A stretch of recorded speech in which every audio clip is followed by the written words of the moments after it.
আসসালামু আলাইকুম সম্মানিত ভাই। আপনারা দেখছেন হোসাইন মিডিয়া। তো আমি আজকে কথা বলবো যে শিমুল গাছে জিন কেন থাকে? তো এই বিষয়টা নিয়ে আজকে খুবই গুরুত্বপূর্ণ একটি আলোচনা হইতে যাচ্ছে। বুঝতেই তো পারছেন। তো ভাই মূল আলোচনায় যাওয়ার আগে একটি কথা না বললে নয়। যদি আপনি আমার চ্যানেলে নতুন সদস্য হয়ে থাকেন তাহলে অবশ্যই চ্যানেলটাকে সাবস্ক্রাইব করে নোটিফিকেশন অল করে দিবেন। কারণ আমি জিন ও জাদুর চিকিৎসা সম্পর্কে প্রতিনিয়ত একটি করে ভিডিও আপলোড দিয়ে থাকি। তো চলুন আর বেশি দেরি না করে মূল আলোচনায় যাওয়া যাক। তো ভাই দেখেন, শিমুল গাছে জিন কেন থাকে? এটা কিন্তু আসলেই আমরা অধিকাংশ মানুষ আমরা 80% মানুষই জানি যে জিন শিমুল গাছে থাকে।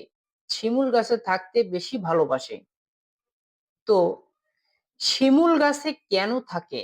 তার কারণটা কি? আমি আজকেও এরকম একটা রুগী পাইছি যে ওই জিনও কিন্তু বলেছে যে সে একটা শিমুল গাছে থাকে। সে বলেছে যে সে বহুদিন ধরে শিমুল গাছে, অর্থাৎ শিমুল গাছে অধিকাংশ জিনেই শিমুল গাছে বসবাস করে।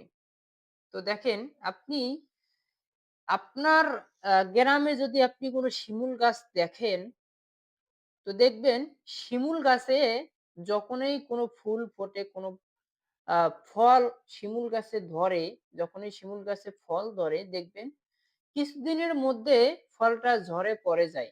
ওই ফলটা বেশিদিন কিন্তু ওই গাছের মধ্যে থাকে না। আর বিশেষ করে এই শিমুল গাছে পাতাও খুব কম থাকে কিন্তু গাছটা থাকে জীবিত। গাছটা মরে না সহজে। তো কারণটা কি? কারণ হচ্ছে যে এই গাছটা কেউ না কেউ আবাদ করে। গাছটা যত্ন করে। কারণটা কি? দেখেন, এই আপনি যখন কোনো বাসাবাড়িতে থাকবেন, আপনি যে বাসায় থাকবেন, ওই বাসাটা কিন্তু যত্ন আপনাকেই করতে হবে। অন্য কেউ আসে কিন্তু এই বাসাটা যত্ন করে দিবে না। ঠিক তেমনি শিমুল গাছে মূলত জিনেরাই বেশিরভাগ থাকে। এই শিমুল গাছটাকে তারাই নিয়ন্ত্রণে রাখে। তাদের নিয়ন্ত্রণে থাকে। এখন যদি এই শিমুল গাছতলার নিচ দিয়ে কোনো জিন আক্রান্ত কোনো রোগী যায়, কোনো জিনে ধরা রোগী যায়, তাহলে তারা দেখেই টের পেয়ে যায়। কারণ জিন আপনার আমার থেকে অধিক পরিমাণে বেশি চালাক। তারা দেখলেই বুঝে কাকে জিনে তাদের জাতি আক্রমণ করে। এইজন্যই তার পাশ দিয়েও যদি সাধারণ কোনো জিন গ্রস্ত রোগী যদি তার পাশ দিয়ে যায়, তার সাথে জিন নাই ওই সময়ের জন্য, কিন্তু গেলে বুঝতে পারে যে এই লোকটাকে জিনে আক্রমণ করেছে। আমাদের জাতি একবার আক্রমণ করেছিল। অর্থাৎ ওই সুযোগটাকে কাজে লাগাইয়া যদি এর সাথে কোনো দুষ্টু জিন থাকে তাহলে ওকে আক্রমণ করে ওখান থেকেই। আপনি ক্লিয়ার? তাহলে আসুন পরের পয়েন্ট। আমি যে বললাম শিমুল গাছে কোনো কিছু থাকতে দেয় না কেন? তুলা যেরকম শিমুল গাছ থেকে তুলাটা পড়ে। দেখবেন শিমুল গাছে কিন্তু বেশিক্ষণ তুলা আটকে থাকতে পারে না। কোনো একটা ফল হলেই ঝরে পড়ে যায়। কারণটা কি জানেন?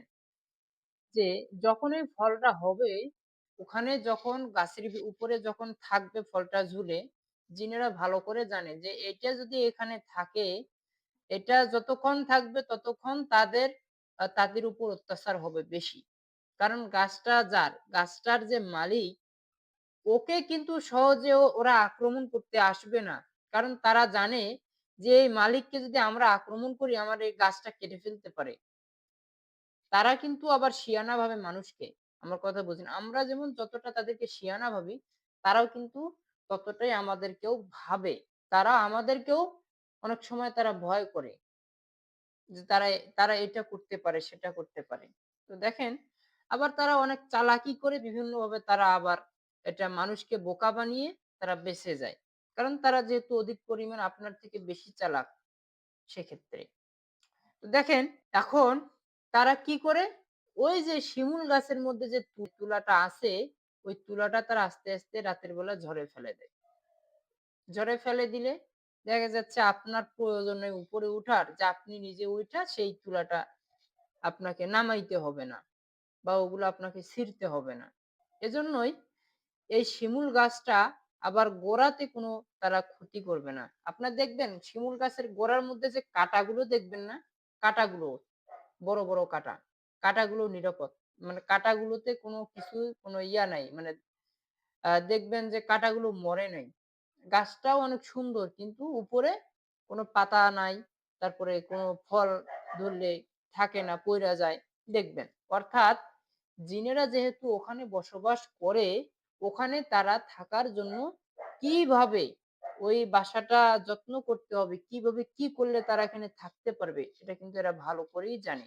মূলত তাদের তারা ভালো করেই জানে যে এখানে আমি নিরাপদ। কেন তারা নিরাপদ?